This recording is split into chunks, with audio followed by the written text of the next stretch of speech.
Assalamu alaikum wa rahmatullahi wa barakatuh. How are you guys doing? Welcome to another session where we're going to be discussing some of the modern trends and some of the modern interrogations in the academy, especially the Western academy relating to Islam and Muslims. Today we're going to be talking about Islam and science. And no, we're not going to be mentioning necessarily all the ayat and the hadith. That's a different kind of inquiry, which claim to have scientific meaning or something like that.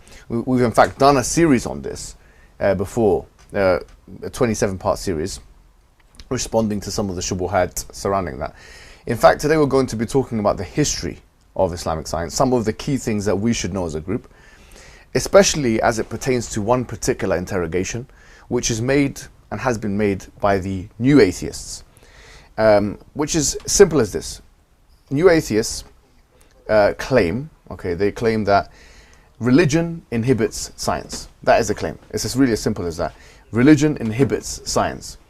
So meaning that if you are a religious person, or Islam, or Christianity, or whatever, science as an enterprise is less likely to flourish, is more likely to be inhibited, and you can add as a, in addition to that, if you don't have religion, therefore science will prosper, and the establishment or the institution, the scientific institutions, will do much better. So I'm going to read something from Grayling, A.C. Grayling, who is, many will not know, but he's actually a new atheist himself. And academically, he's probably one of the top new atheists.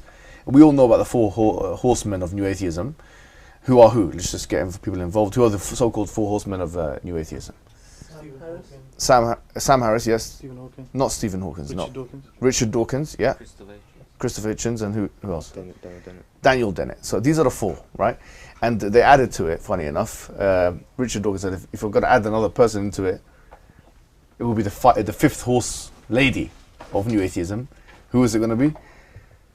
Lady. Yeah, they said if we're going to add a fifth person into this mix, who's it going to be? I was going to say Cosmic Skeptic. No. It's a boy. It was Ian Hersey Ali. No way. Yeah. He said if we were going to add a fifth person, it's going to be Ian Hersey of the four horse. It's a quota, maybe. Because she's black and she's a woman, they needed something, so it's not all white men, So it's like tokenistic. However, another new atheist who's really like, he praises the other guys from is A.C. Grayling. Now, he's in the University of Cambridge. I think he still lectures there. He's written books against religion and stuff like that. And one of the main things that he tries to push is this narrative. So this is what he says. He says, whatever else one might think about the checkered history of the relation between science and religion, at least one thing is clear, that they do indeed compete for truth about the origins of the universe and the nature of human beings, and whether the universe manifests evidence of intelligent design. So what has he done here, if someone could just break it down? What is A.C. Grayling trying to say? Yes? There's a tension between religion and science. They're both trying to speak about, this is what he's saying anyway, that they're both trying to speak about the same things.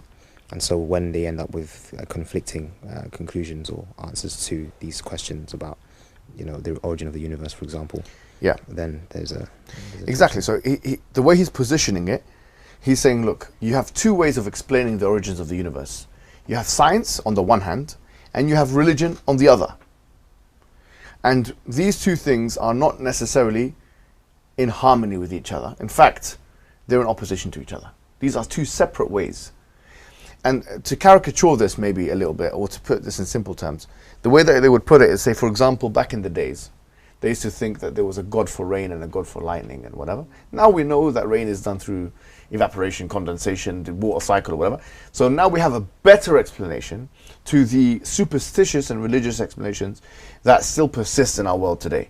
This is the kind of way. So before, it used to be like this, or this was the way, witches and magic, and this was the way to explain the world. Now the way we explain the world is through science, and so we don't need, therefore, a mention of religion is a superfluous one. This is unnecessary, because we know exactly how things are happening.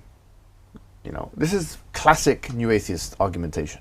Okay, this is classic New Atheist argumentation, and you'll see this trickle down to lower level people who copy the New Atheists. This is the kind of thing, for example, you'll see some of them say, well, we know now the meteorites are like this, and how could they pelt devils, and how could they pelt devils when we know blah blah blah. So you see the same kind of arguments being made. We know now where it comes from. It's a new atheist argument. And A.C. Grayling is a philosopher, actually. He's one of the most qualified new atheists there are. But this is the level of his argumentation. Now the question is, how would you answer this before we move forward? Like, so if someone says there's a tension between religion on the one hand and science on the other, and both of them are separate ways of trying to explain the origins of the universe, for example, if you were confronted with that, how would you answer this? Mahdi, how would you answer that? Oh, then it's a yes. Right. I would say their purposes are different.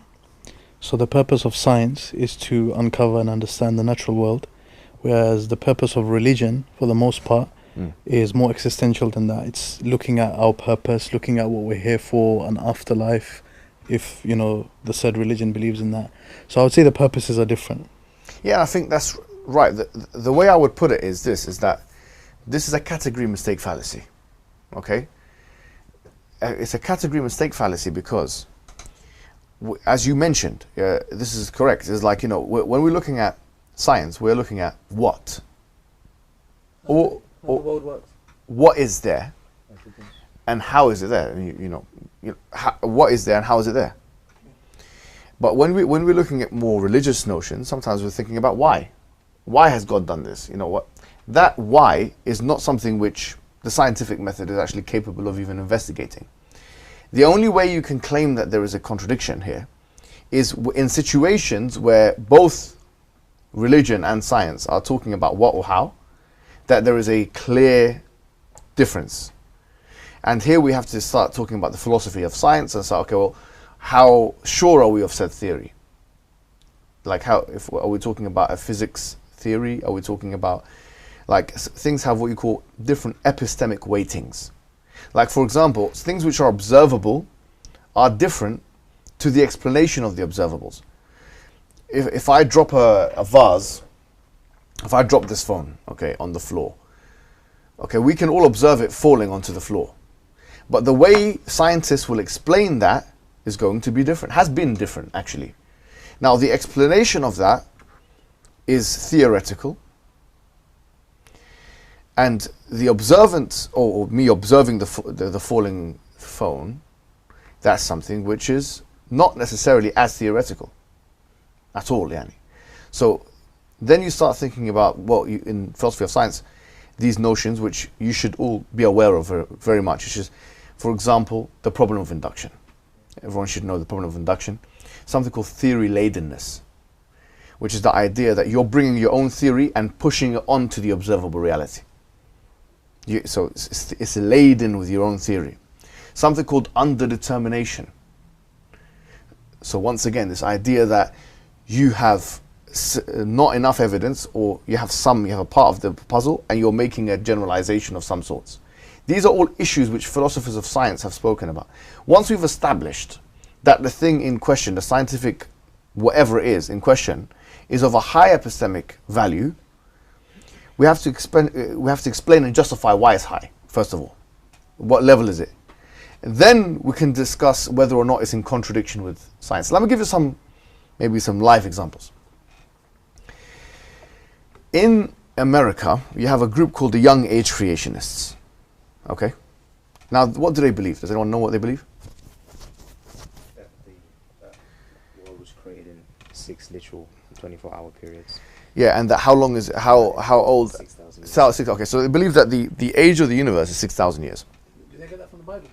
They get that directly from the Bible and the literalistic reading of the Bible. Why? Because if you look at Genesis 1, it says that the earth was created in 6 days. Yeah. Then they add Genesis 4, which basically Genesis 4 tells you the lineages from people from Adam to basically our times, and so lots of people have said, okay, if you add it all up, it's 6,000 years. Yeah. The Jewish calendar, 6,000 years, 5,000 something. Yani. The Orthodox Jews believe that the universe is 6,000 years old. Yeah. Okay. Now they say that. I'm not saying all Christians believe in that. They are old age creationists, of course, but this is a theory on the literal reading of the Bible. This is what you come with, yeah? And Orthodox Jews believe in the same thing, most of them, that the universe is 6,000 years. Now, if I come and say, well, I've got good justification on many different disciplines, archaeology, paleontology, cosmology, physics, all these things to show the universe is not 6,000, it's much longer than that. We have, in fact, civilizational remnants which are longer than 6,000 years. This is a very strong argument you're making against the young age creationists. Do you see?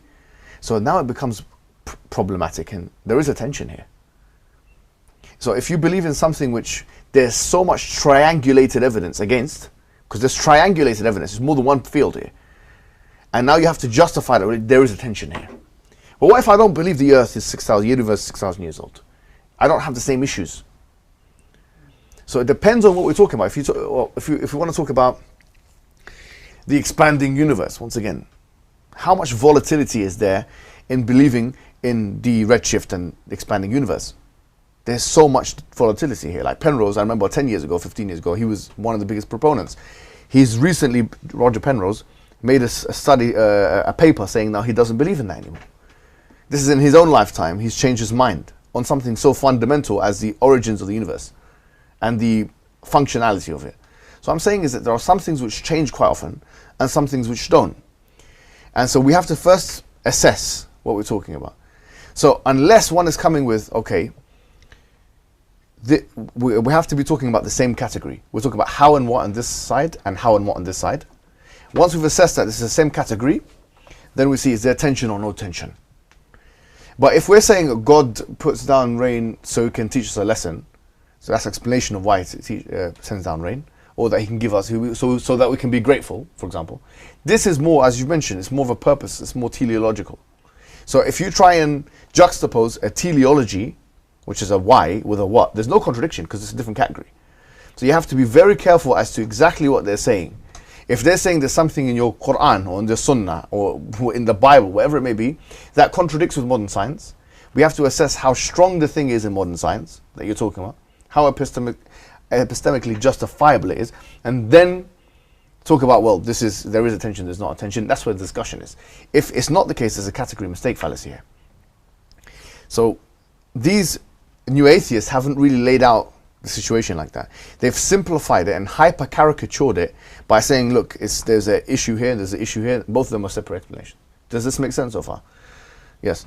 I also wanted to say, I think a lot of times, and it's not just even on this question, even last week with the secularism question, whenever the term religion is mentioned, what people really mean by that is really Christianity, because that's the paradigm that they're coming from. That's what they've been interacting with, this whole narrative of conflict between, church and state last week, this year, religion and science. Yeah. A lot of these are very Christian controversies that are sort of just exactly, and that's why most of their arguments, like you'll see, most of their arguments is like all of religion believe in young age creationism. If you read new atheists, it's as if they've now blanketed all of religion with, okay, you all believe in this thing. New age? No, new atheists. Oh, atheists, yeah, that's. They make it seem as if we all believe the universe 6,000 years, yeah, you know what I mean? Exactly, but that's what they do. A lot of people do that. Like sometimes a lot of Christians that I speak to that have left Christianity, they would paint the same brush that Islam with. Yeah, exactly. And we're like, no, and a lot they're making the same mistake. Yeah, you can see they just think, oh, these people believe. If you think about actually, Islam is against these kind of, like you said, the God of rain. This is actually, it's what we class it as shirk. Is major to us. No, but for us we have angels. For example, the angel is in charge of the mountain. The angel is in charge of that. Yes. So they'll say that's one explanation. We have another scientific explanation. Yes. We're saying, for instance, those two things don't contradict because you're looking at things physically, but the metaphysical realm is a separate category which is undetectable by the scientific method. Yeah. So these are the kind of things that we need to bear in mind. Okay, we're going to go to the next thing here, which is Islamic science itself. Now, obviously, one of the best and strongest arguments against the fact that religion inhibits, after we've laid the groundwork as we just have, so you can lay the groundwork in almost a philosophical way, which as we just have, we've broken down how and what and this and that, whatever. You can also show historically, what's happened. And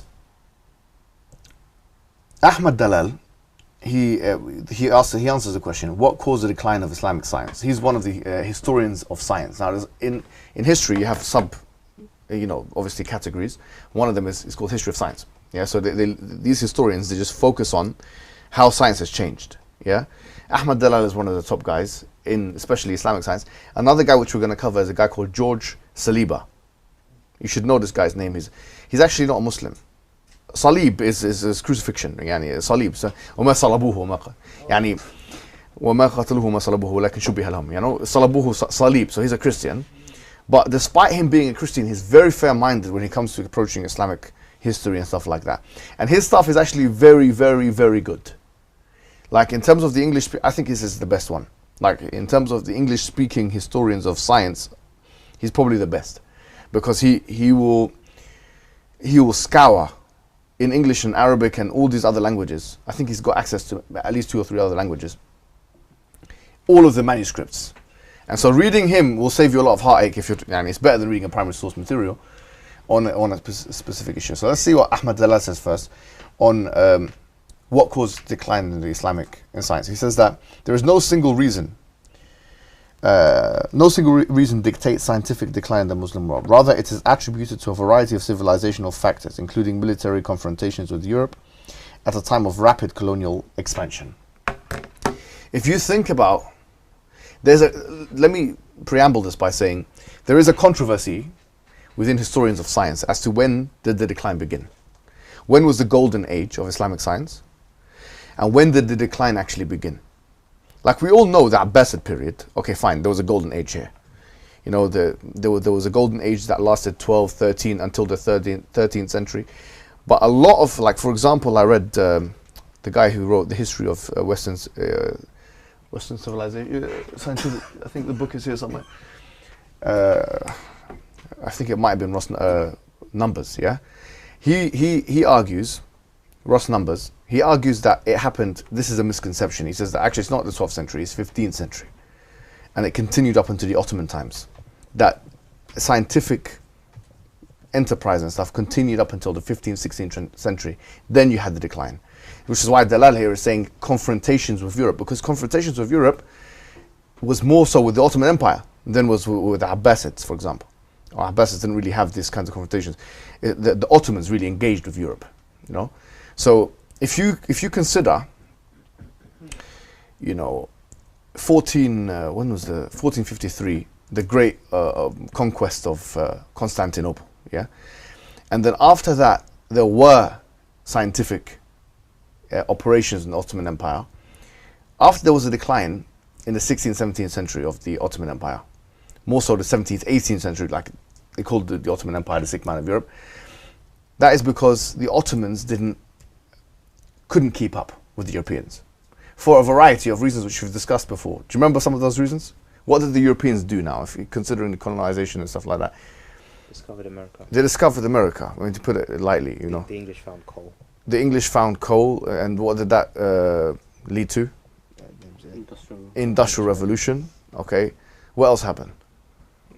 Eased transportation for them. Pardon? Like eased transportation for them, lowered their costs. Yeah. What else happened? Colonialism. Okay. And what kind of colonialism? In South America and in Africa. And okay. Places in India. What other revolution took place in the West? French Revolution. Well, more specific to this situation here in the 15th, 16th century. What, the scientific revolution? The scientific revolution. And why did the scientific revolution take place? We discussed this. What initiated the scientific revolution in Europe? Religion? The Renaissance. Renaissance took place 1 century before, and clearly there was a link. But there's something particular that. Why did the English, for example, start the scientific? Like, why did they have such an interest now in what was then? No, not yet. Revolution is 19th century. Is it the interaction with? What did they want to build? What did they want to invent? What were they trying to do? It's an engineering thing. Scientific revolution. Why do you think that these universities now, they had newly found scientific, departments? And why were they putting so much money into this thing now? If it's 15th, 16th century in the UK, in Britain, for example. What were they trying to get from doing science? This is 1500s, yeah? 1600s.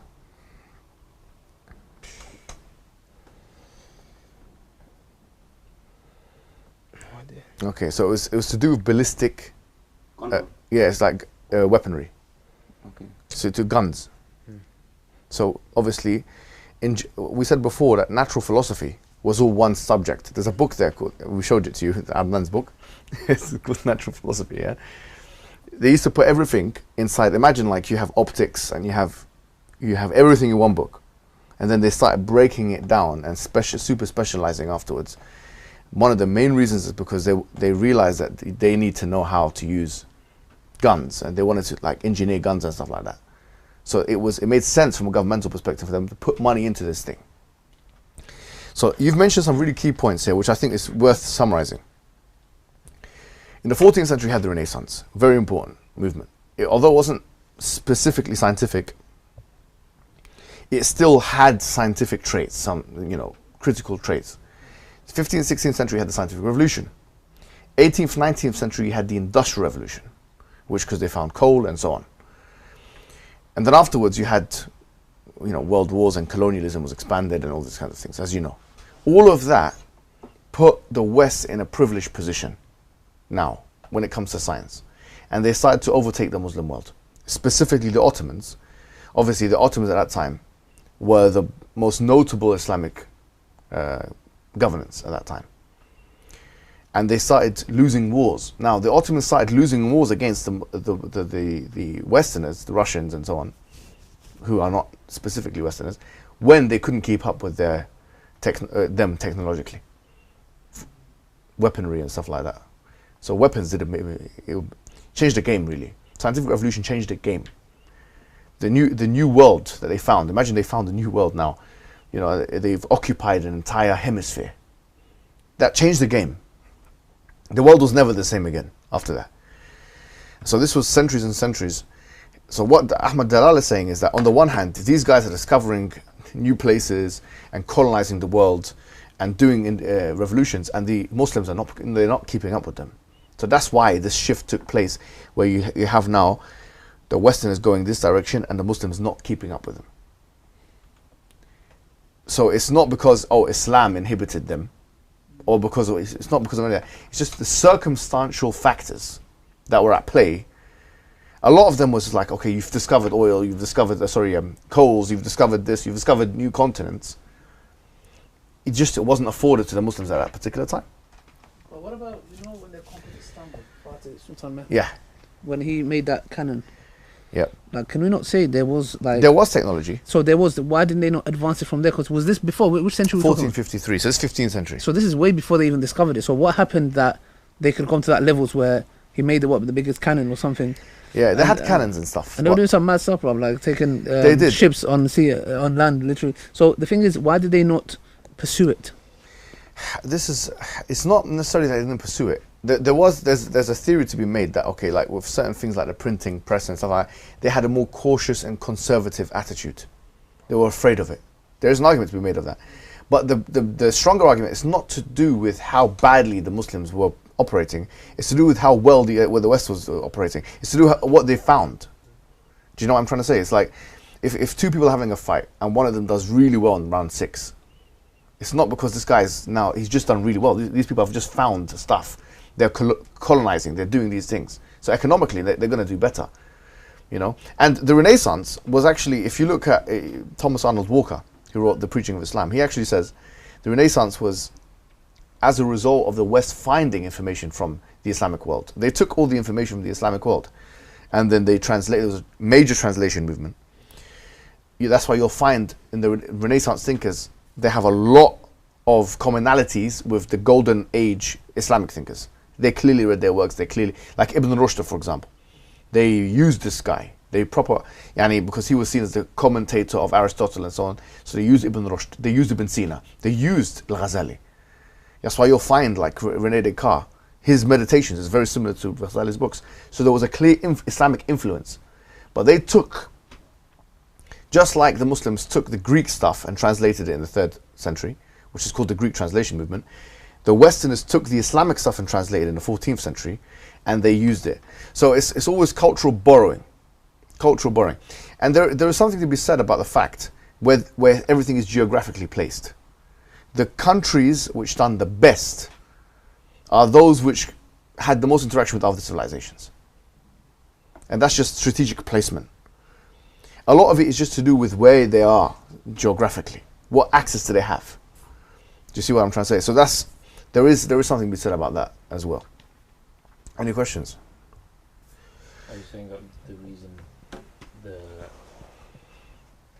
Islamic Empire didn't progress is because of their not because they were bad, but because of the advancements and tactical placement and chance of the West? Yeah, I mean, what Ahmed Dalal was saying is that basically there's a variety of circumstances, the lack of which I've just mentioned there, some of which might show, lack of action from the Muslims, but I think more of them show just a set of very favorable circumstances for the West. But couldn't you say that, if we're saying it from an Islamic perspective, that the sole reason for this is because of a wahin that has inflicted the Muslims, i.e. they just became too relaxed and comfortable in their life, that they had become the superpower. Khalas, we don't need to do jihad anymore, we don't need to expand, we don't need to explore new territories, and this is what, as per the hadith. And this is what Ibn Khaldun said. Ibn Khaldun, interestingly, he wrote a book called Muqaddimah. I'm sure if you guys, it's like one of the most important books probably in Arabic, Al-Muqaddimah. And he said that the rise and fall of empires, a book called The Rise and Fall of Empires by Gibbons as well. I think we've got it here. And they both say the same thing, which is that, as you've just mentioned, when a civilization has reached an apex, when it's achieved so much, it becomes complacent. People become lavish. They start relaxing now. They start becoming gluttonous. They start becoming desirous of worldly things and so on. Like you just mentioned, wahan and so on. Like you just mentioned. So as a result of that, what you've just done, all these victories, like 1453, the biggest victory, one of the hugest victories in human history, undoubtedly. Like it saw the end of the Roman Empire, which is one of the longest lasting empires of all human beings. And there's a hadith on it, and they just won, and these kinds of things. It's no surprise that after such great heights there was a decline, because that goes in line with that kind of theory, which is Ibn Khaldun and Edward Gibbons and stuff like that, which is that there's a rise and fall of great empires, and you fall most when you've risen the highest. That's usually what happens. You want to say something? I was going to mention something, on a historical point, actually. When we contextualize it, the Ottomans were not actually as wealthy as the Mughals. And when you look at Britain, because it's directly relevant, Britain, one of the main countries that they colonized and directly benefited from was India, Mughal India. And being one of the wealthiest, if not the wealthiest nation at the time, globally, right?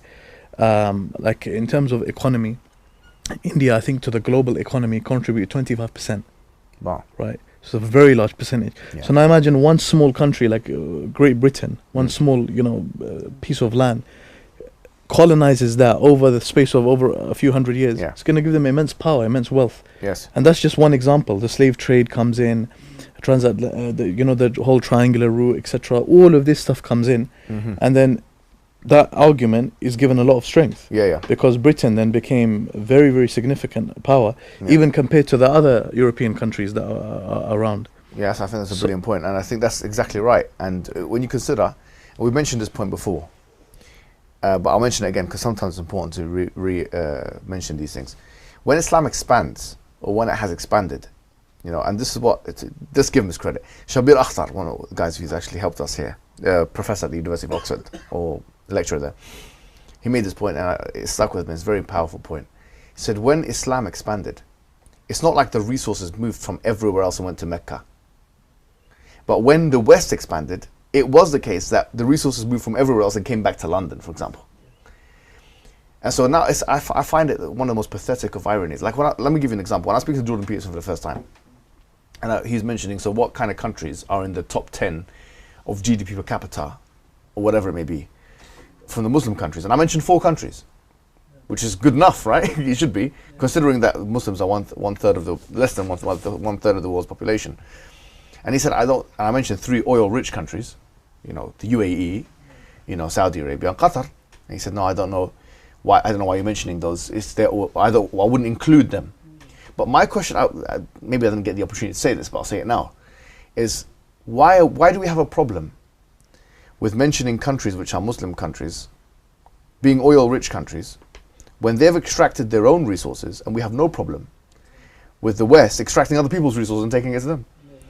Do you see the point? It's like, okay, so what, you have a problem with me adding into the list countries which they take their own oil and use it, but you don't have a problem with me putting onto the list countries which took human beings and put them in. It's like praising a thief and then having a go at the one who earned it with his own hands. Exactly. And so if you look at why are the streets cleaner and the buildings higher in the West, and actually that's the second part I've just mentioned is questionable, because most high rises, I mean, the UK is not even in the top 10 of high rises.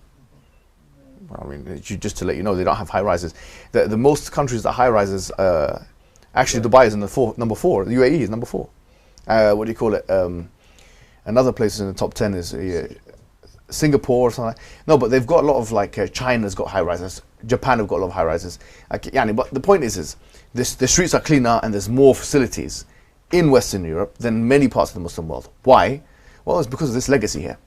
And I've mentioned this point, and I want you to remember these things because they're very important. It's no coincidence that the Middle East and Latin America have a very similar economy. It is no coincidence, because both of them have had the same colonial treatment.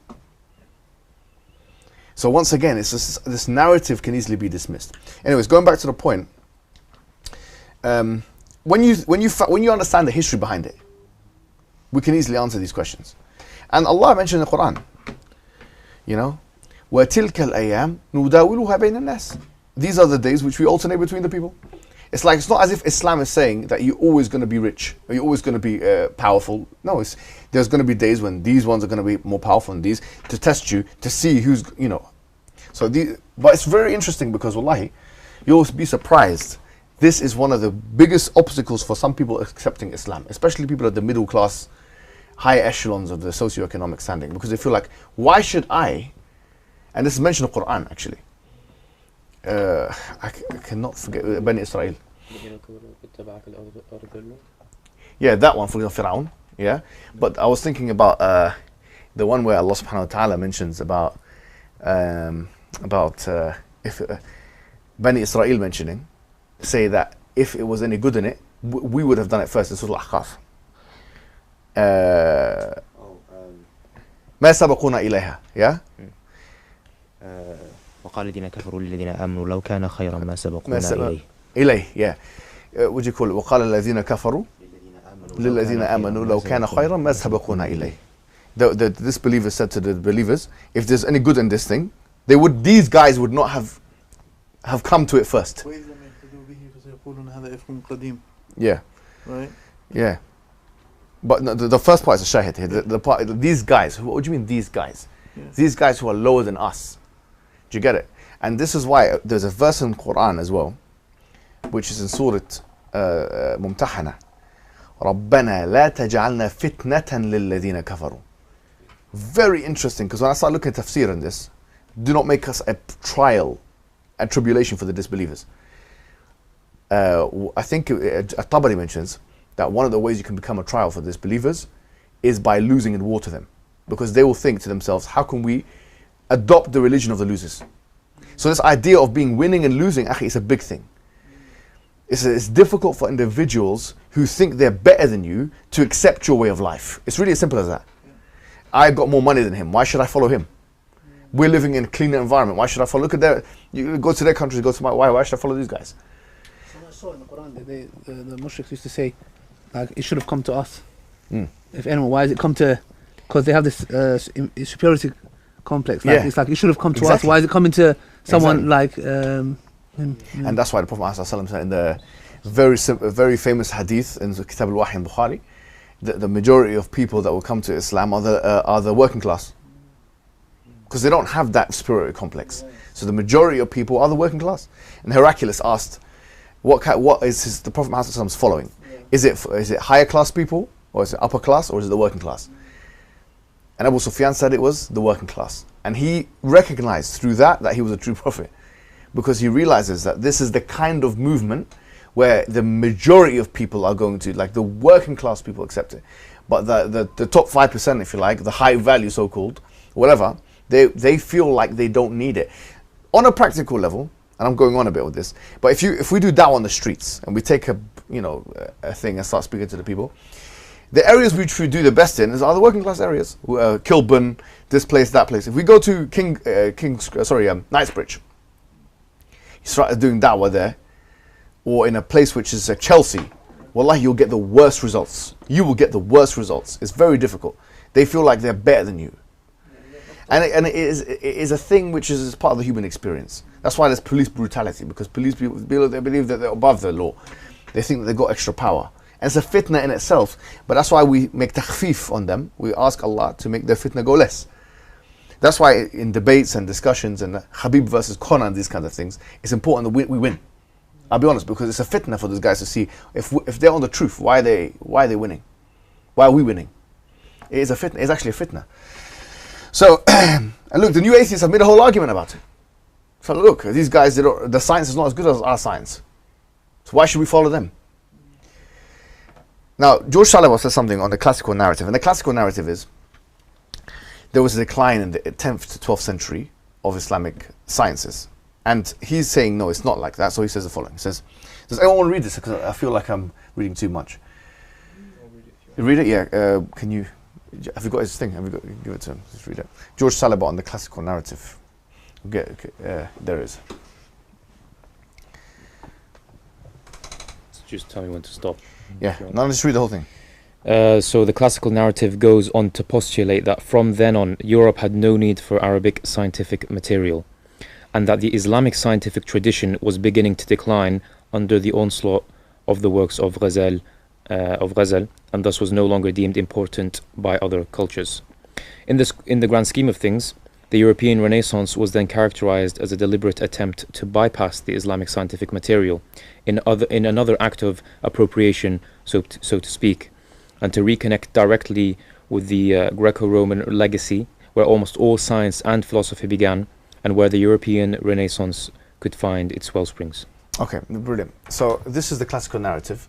We heard it with what's his name, deGrasse Tyson. Do you remember deGrasse Tyson? I made a refutational video against him, but he got it from here. You see, now we know where everyone's getting their stuff. He got it from this. So they believe that the beginning of the end was obviously Ghazali. When did he die? 505. No, in Gregorian. You cannot forget this date. 1111. That's when Ghazali died. 1111. Okay, so this is what then? 12th century, right? So they're saying, like I said, the 12th century there was a decline, and they attribute it to Tahafuz al-Falasifa, the incoherence of the philosophers. Because they're saying, look, Al-Ghazali, he came out and he's attacking mantiq and falsafa and all these things. And they bring these obscure quotes and stuff like that and say that's really when the Islamic things started. They stopped caring about science because there was a religious attack on it. Now, obviously, before we get to it, what are some of the problems with this idea? Does it make sense though? Why not? He was just refuting philosophy, a certain type of philosophy, Okay. so it's not really science anyway.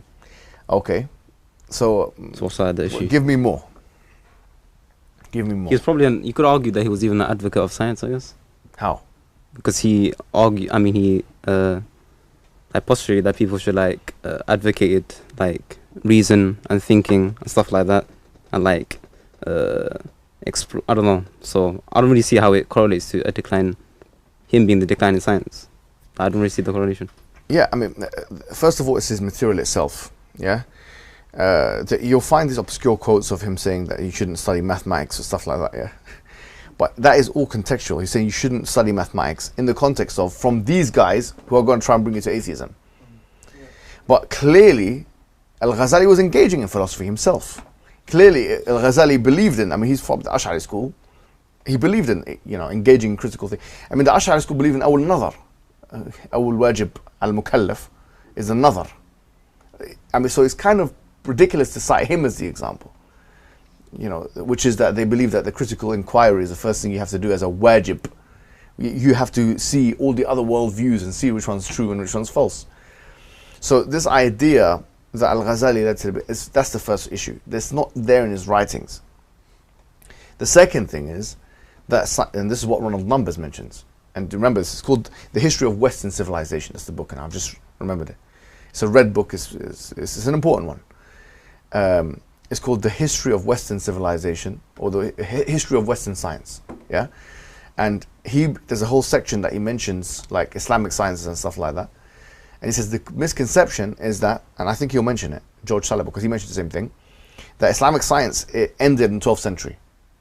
But we know, and he mentions examples, the observatories and so on, like the observatories continued 13th, 14th century, 15th century and so on, that Islamic science continued up until the 15th, 16th century to operate at a very high level. So that's the first thing. It's like, if this was such a turning point, then why did Islamic science continue after Al-Ghazali? That's a very glaring question. So the idea that it stopped in the 12th century in the first place is problematic. And other problems, which I think George Saliba mentions,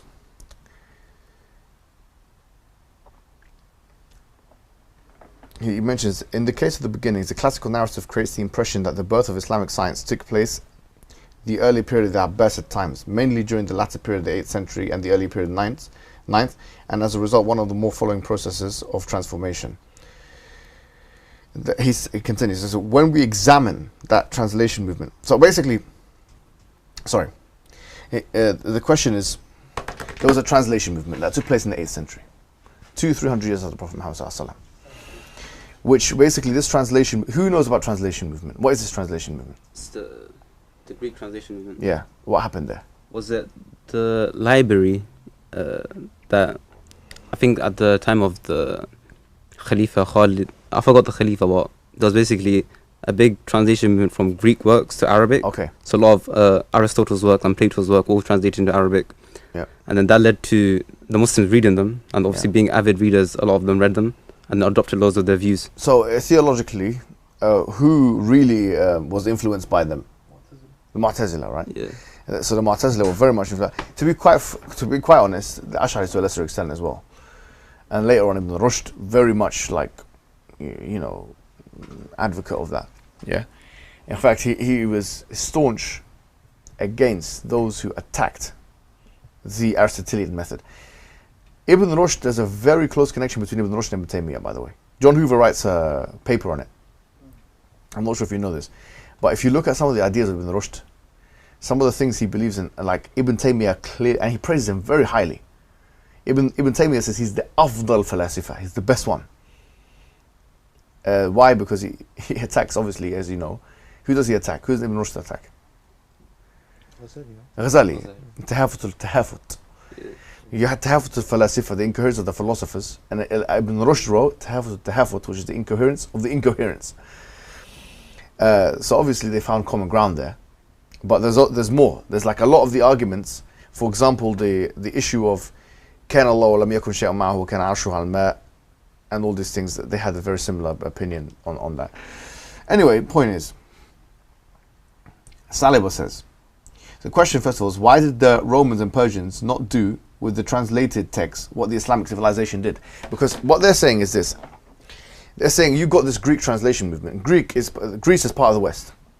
So all of your success, this is another argument now, all of your success is based on the Greeks. Because the Greeks, they gave you Aristotle, they gave you Plato, and then you took him and you started doing what you want with him. You know, you had Pythagoras and this one and that one. So the first question is, if it was so intuitive, okay, to develop these Greek translated texts, then why did not the Persians and the Romans do with those translated works what the Islamicates did, the Muslims did at that particular time? So that's the first question. The second question, which is very important, and I think you need to remember this one, but this is what George Saliba says. He says, when we examine the translation movement, we find translators such as Lunain searching for classical Greek scientific texts all over the Byzantine domain, and sometimes failing to find what was needed. Under such conditions, when books were not taught or used in wide circulation, how could contact have produced any positive effects or transfer of knowledge? In other words, just because there was a translation movement, it doesn't mean everything was translated. There were some things which were not translated. Yeah? Then he continues. He says, where did his usual collaborator, Yaqub ibn Tariq, learn his astronomy so that he could produce together with Fazari a translation of the Sanskrit which was complete during the Caliphate of al-Mansur. So he's saying here, once again, there's an issue. If you say it's all about translations, how could it be the case that you have, he gives examples, Yaqub ibn Tariq, learn his own astronomy so that he can produce together with Fazar, a translation of Sanskrit, whatever it is it's called here, which is completed during the Caliphate of al-Mansur. Now he continues. And this is, I think, there's just two arguments. Yeah? You want to add to? No. Oh, okay. Two arguments. Number one, he's saying there's things that were not translated. Number two, there were things which were translated from elsewhere. Number three, can someone read this one? Because it's long.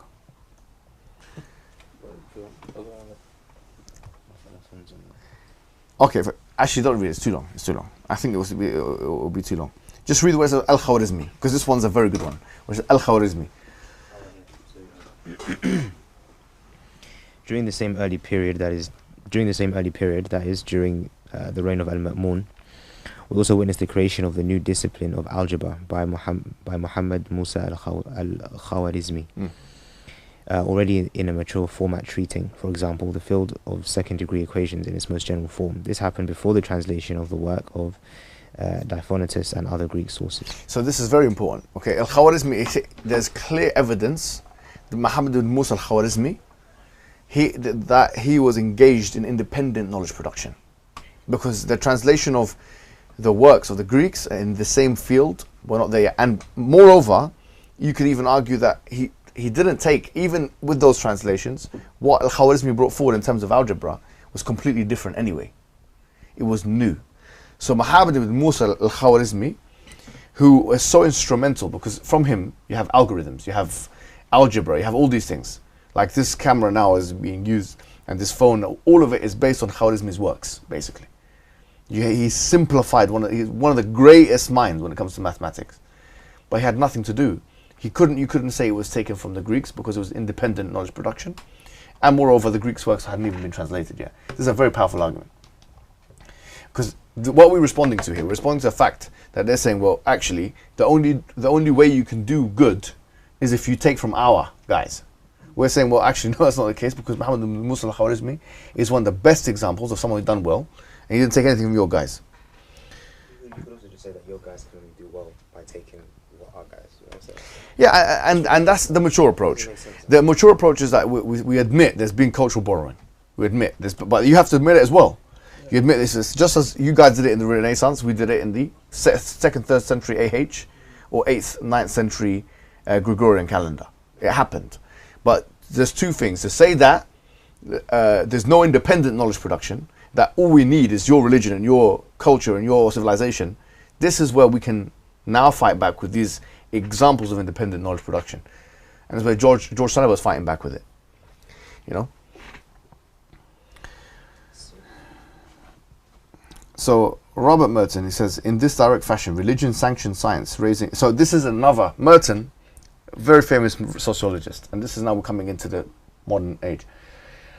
He believes that religion facilitated and sanctioned scientific discovery. So he says that in this direct fashion, religion sanctioned science, raising the social estimation of those pursued scientific investigations with the associated intensification and spread of interest in such pursuits. He's saying that, like, and the example I think he uses, from what I remember, he uses the Protestant Reformation. He uses the Protestant Reformation. So he says that Protestant Reformation, and you will know Max Weber has written a book, a very famous and important one to know, which is called The Protestant Ethic. And the whole thesis of that book, Max Weber is seen as one of the founding fathers of sociology in the Western world. And the whole book was the Protestant ethic. The whole idea of it was the Protestant Reformation. Do you know when it took place? Anyone? 14th, 15th century. No, 15th, 16th. 16th century. So, for example, Martin Luther, not Martin Luther King, Martin Luther, who's the German Martin Luther, He wrote a book called the 95 Thesis in the year 1517. So we're talking about 16th century here then. And basically, just a quick one. What happened was, what did you have? What institution was he critical of? Yeah, the Catholic Church and so on. What kind of criticisms did he have? The corruption and stuff like that. Yeah, indulgences, the money. Indulgences, yeah. Yeah, and all these kind of things, yeah? And he was accusing, the Pope and stuff of corruption, as you mentioned. What did that lead to? Reformation. The Reformation. What else did it lead to? Church of England here in England, and other churches elsewhere in Western Europe. And it led to war. One of the biggest wars in European history that no one wants to speak about. Do you know what it's called? The 30-Year War. And this is, by the way, the 30-Year War is a great example, especially when detractors of Islam, they come and say, well, you guys have Shias and Sunnis attacking each other and killing. Catholics and Protestants were killing each other in the 30-Year War on a scale that has never been recorded ever in Islamic history. It is one of the biggest wars that has ever taken place in human history. I don't even know what the death toll is, but it's one of the biggest. If you Google today, the 30-Year War, it's worth Googling. What is the 30-Year War? And you see the Protestants and Catholics killing each other on the basis of these things, the things like, the 95 Theses, corruption, indulgences, the Pope and this, and independence that they want from the Catholic Church. So anyway, the point is that Max Weber, what he's saying here is that when the Protestant Reformation took place, and the people were no longer confined to the Catholic Church, then people started to have a different attitude towards religion. He says that they started to try and raise money, make money so that they can fund their religious institution. So they had a religious incentive, the theory goes, and it's a very famous theory, one of the most famous in sociology. They're trying to raise money for their religious institutions. So that, he says, was actually the beginning of capitalism. He says capitalism started here. This triggered capitalism. So this is his theory. And there's a big discussion. If you compare Karl Marx and Weber, there's a lot of interesting discussion. There are two theories which you should study in conjunction with each other. Because if you look at the sociological theories of Karl Marx, obviously there's surplus value. We talked about Marxism and stuff like that. But Weber says there's a different kind of exploitation going on as well, which was the exploitation of relationships. He called the capitalist system an iron cage. Very interesting. You should read some of his stuff. Anyway, point is that the reason why I'm bringing this to your attention in relation to science is because there is an opposite theory to the theory of religion inhibits science. The opposite theory is, in fact, Robert Merton is saying, religion gives people the incentive to engage in industry and create science. And it's no, he would say, I'm not saying I agree with or disagree. He would say it's no coincidence that after the Protestant Reformation you had the scientific revolution. It happened in the same century. Says, why is it if you're saying that the Catholic, because what they bring, especially from the other side, is, what do you think, what is the most notable Christian example, beginning with G? Yeah, Galileo. They bring Galileo. He wasn't killed, he was put in prison, yeah? And there was a book called Galileo Goes to Trial. I think, once again, his name is Ronald Numbers. And I forget the other guy. But it's a book called Galileo Goes to Trial, okay? And the arguments I think that Ronald Numbers is making is that actually this is not representative of the entire, because we can easily caricature it. We can say, and this is the argument they're making, that Christianity inhibits science. There is a big tension between the Christian church and science. Robert Merton is saying, but if that's the case, why did the scientific revolution happen after the Protestant Reformation? Number one. It's true to say, okay, that there was a decline in church membership, let's say, and Christianity and religiosity, Christian religiosity, at the same time as the Enlightenment. When did the Enlightenment happen? 17th, 18th century, yeah? So it started in the 17th century. But what else happened in the Enlightenment? What was now in the atmosphere which wasn't there before? Renaissance. No. Renaissance, 14th century, Enlightenment, 17th century. Empire. You had empire, but what was there? What did the Enlightenment produce? Thinkers. Huh? Like thinkers. Thinkers, but what did they produce? Works. Now we read that this is after the scientific revolution now. Liberalism. Yes, there you have it. Okay, so liberalism. You know, you had these ideologies came about. Like communism wasn't a thing before Karl Marx really came into the equation. He formalized the thing. You know, all these kinds of ideologies from the 17th century onwards. Then you have all these competing theories. So you can easily say religion started to be substituted with them. This became the substitute for the morality of religion. So it's difficult to align a causation with this particular thing. Basically, I'll conclude with this. We finished almost. I know it's been quite long today. Another thing which is very important is Darwin. Okay, Darwinism. Obviously, they use him as an example over and over again. When did he write his book? Anyone remember? 18th century, right? 19th century. 1832. 1854. That was a guess. But he wrote Origins of Species. It's the same year I think that Heinz started as a company. Ketchup. I don't know why, it's a trivial fact, but Baked beans are that? huh? Yeah. Well, Same company. but so Darwin is used by new atheists, and he's used because there's parts of his written works where he talks about being a disbeliever. But if you really see why he became a disbeliever, it's not because of this science stuff. Theodicy. It's because of theodicy. Yes, it's because of the problem of evil, which we mentioned, and we have to do a whole session about the problem of evil. He believed, he had, I think, a disabled child or something like that. So he was like, how could God allow this to happen? He had a traumatic experience, and I think he left faith or something like that. Whether he stayed as a disbeliever or not is something contested. But what I will read is, Brooke mentions, I think his name is, I forget his name, his first name, this guy, but he writes with Ronald numbers, yeah? He mentions about Darwin turned 40 in 1849, long after developing his theory of evolution by natural selection. And Brooke agrees that the main reason Darwin gave for his unbelief derived not from his role he gave to natural causes in explaining the origin of species. Like other Victorian thinkers, Darwin reacted strongly against evangelical Christian preaching on heaven and hell. This is what Brooke is saying, and Brooke is a top-tier historian of science here in the West. You know, Richard Dawkins, A.C. Grayling, Daniel Dennett are not. These people are not any of that stuff. So he's a authority writing in a book, and he's saying the reason why his conclusion, because there's controversy, I'm saying his conclusion is, not my conclusion, his conclusion is that he didn't do it because of the evolution theory. Now, I think there's another argument you can make, which the argument I make, and I've written this in the book that I've written called The Scientific Delusions of the New Atheists, which is free of charge on the Sapiens Institute website, you can get it, is that new atheism itself inhibits science. Because remember, the argument they're making is religion inhibits science. But you can argue that new atheism inhibits science, and I'll tell you why.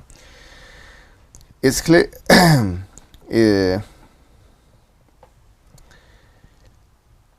Okay, yeah, so I'm not going to read all that, but basically, let me explain. Especially in the field of biology, the Darwinian theory of evolution has become almost a religion, okay? As a result, now scientists who have not got a dog in the fight, they're not interested in religion. They're not even believers, yeah? They feel intimidated, and these are postulations, these are assertions I'm making, but I'm going to back them up. They feel intimidated to engage scientifically and undermine known Darwinian assumptions. I'll give you one, I think the best example I can give. The best example I can give is this website that has been cited by Dennis Noble, who is seen as a foremost biologist in the University of Oxford, Dr. Dennis Noble. And James Shapiro. No, not Ben Shapiro. That's a different person. James Shapiro. Okay? Both of them cited this website called thirdwayevolution.com. Now, this website is peer-reviewed for all people who are basically saying, look, you've got the first way, which is creationism. The idea of creationism, like God created everything simultaneously. You have the second way, which is Darwinian evolution. We're looking for the third way. And they explicitly mention the homepage. They say, we're not involved in this religion discussion. blah, blah, blah, blah. Why did they feel the need to say any of that? Because they feel intimidated by the propaganda of the Darwinian new atheist movement. So you'll find on that website people like Eugene Kuhn, Dr. Eugene Kuhn, who explicitly says, he says things in his peer-reviewed paper which are clearly against Darwinian evolution. People who now propose new theories, as Sabor will tell you, which are not in line with Darwinian evolution. For example, evolution by genetic engineering, natural engineering, or a neo-Lamarckian evolution, or these kinds of things, yeah, which are not, they do not agree with Darwinian evolution. These guys are all putting their stuff on there. It doesn't have as much publicity. Nevertheless, these are the top guys in their industry. They're in the hundreds, putting things which they disturb the theory of evolution. They're putting Aspersion on this so-called ironclad theory, which is meant to be, according to Richard Dawkins, as good epistemically as the heliocentric model. So these guys are all casting aspersion on the matter. And so the point is, why am I saying this? I'm saying this because I am claiming that new atheism itself has produced an environment where you can't even challenge science, which is meant to be the cornerstone of scientific discovery, is meant to be challenged, falsification. You come with different information. You can't even do that without being accused, labeled in the academy, humiliated, dejected, taken to court, wherever it is, because you're so-called denying a fact. Belinsky, who wrote what you call Dawkins Delusion, yeah, you should read a book, very interesting. The guy's an atheist. And I remember him saying this, and I watched some videos of his. He says, I find it incredulous that you can have, okay, in the theory of evolution, you have like whales and cow-like creatures are in the same bracket of the same family. He goes, I find it incredulous that something like a whale can become something like a cow. How many transformations must take place? He's an atheist saying this. How many transformations? The respiratory system has to change. This has to change. That has to change. Oh. I'm not even saying Islam goes against any of that, because there's nothing in the Quran that says a whale doesn't change into a cow, for example. I'm just saying that this is what Belinsky is saying. Belinsky, who's an atheist, who's written against Dawkins and so on, he finds it hard to believe that something like a whale can become something like a cow. Because it does take a jump of faith, or a leap of faith, or whatever it is. Leap of faith. Something like a big whale coming into like a cow. He says, no, he says, I find it hard to believe. And on that bombshell, we will conclude. I hope, just summarize. We've spoken today about the category mistake fallacy that some of these new atheists brought to the table when they conflate between teleology or purpose, or why something is a certain way, or metaphysics, and the physical world. We then spoke about at length the reasons why the West has taken over the Muslim world in terms of science, when the Muslim world was doing well, whether or not it's fair to say that the Muslim world took everything from the Greeks, independent knowledge production in the Muslim world. And then we spoke about the decline, and we spoke about some new atheist narratives, all of which now we're fully armed with. And hopefully that does what we need it to do, which is educate all of us. Assalamu alaikum wa rahmatullahi wa barakatuh.